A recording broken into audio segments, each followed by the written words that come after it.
a z pohľadu líderstva na projekte zlepšíte svoje schopnosti zabezpečovať a zlepšovať spokojnosť stakeholderov, čiže všetkých zainteresovaných strán na projekte.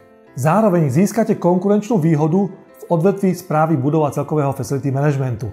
Spoznávate, ako zvýšiť biznis hodnotu svojich projektov prostredníctvom efektívnych a dlhodobo overených metodík, nástrojov a postupov. Spomeniem len zo pár vybraných oblastí, ktoré získate na workshope vo forme praktických nástrojov, efektívnych procesov a moderných postupov projektového manažmentu. A to všetko prispôsobené unikátnym podmienkam a praxi facility managementu, to znamená, že veciam a aktuálnym situáciám priamo z vašej praxe.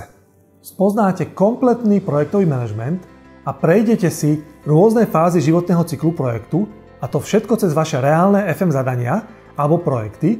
To znamená, že počas projektu používame praktické príklady počas každej fázy projektov na základe vašich konkrétnych facility management situácií, ako som spomínal, už reálnych vecí z vašej praxe.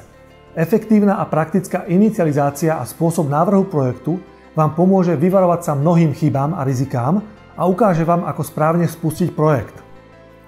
Ďalšia oblasť, analýza prostredia projektu a analýza zainteresovaných strán, čiže analýza stakeholderov.